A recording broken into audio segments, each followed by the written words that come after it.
Hello, I'm Nick from the Roses Theatre, and while we wait to welcome you back, we're bringing you 2 minutes of roses.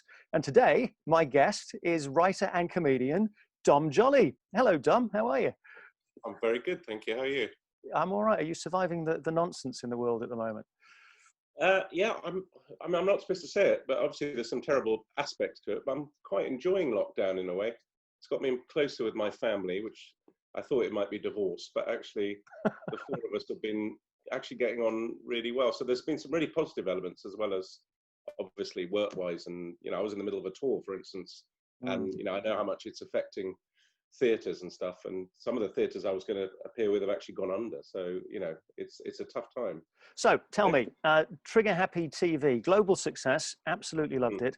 Do you still get people coming up to you in the street, whipping out their mobile phones and shouting hello really loudly at you? Yes, I do, about 4 or 5 times a day. And 20 years on, it is the 20th anniversary. I still don't really have an answer because people go, hello. And then I'm like, hello. In fact, there is the big mobile right there. Yay, there it is. I don't carry it with me, but yeah. You were born in Beirut. You went to school in England. And you've traveled to some amazing places over the years. You've been to Chernobyl in Russia. You've been to North Korea and Iran. I mean, you're approaching Michael Palin levels of travel. Have you been to all? I've been to 4 countries in Michael Palin, actually. Have you? Yeah. What's the number of countries you've been to? Well, you're not supposed to count, but 108. 108 different countries. How many languages do you speak, Dom? I speak English, French, Arabic, and Czech. So 4. Wow, I'm still struggling with English, and I call myself a playwright. You were once a EU diplomat and also an ITN reporter, is that right?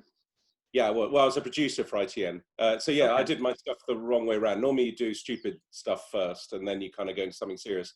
I was quite serious when I started. I did a degree in international relations, then I worked in Parliament for ITN. I was a political junkie, like producer. And I was a diplomat in Prague. And then got fired from ITN in the end and ended up dressing as a squirrel, as you do, and I've never looked back. This is for the Roses Theatre. Can I ask you, when did you last send somebody roses?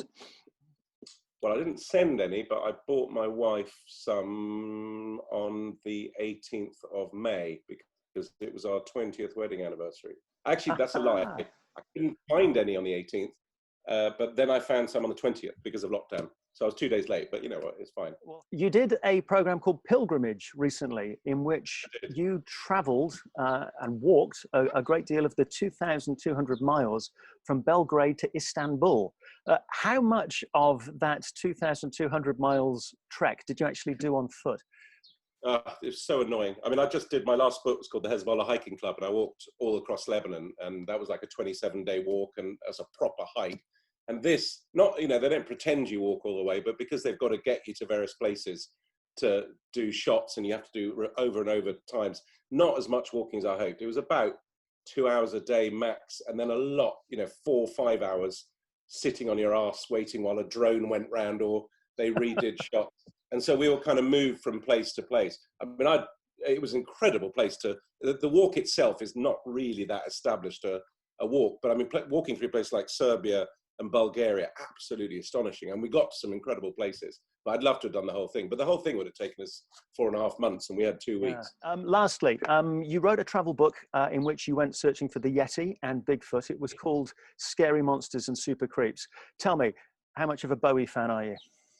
So much that my next book is also a Bowie title. My next book's called Ashes to Ashes, and I'm going to be going to Australia and following the Ashes series round on a massive road trip.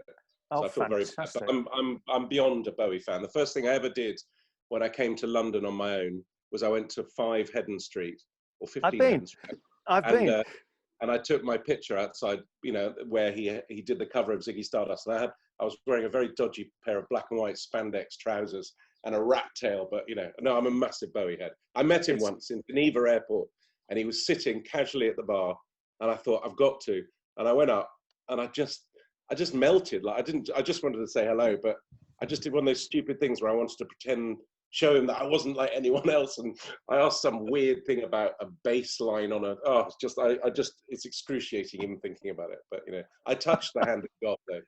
Great stuff. All right. Well, thank you, Dom. This was 2 Minutes of Roses, and we'll see you next time. Dom Joly, thank you very much.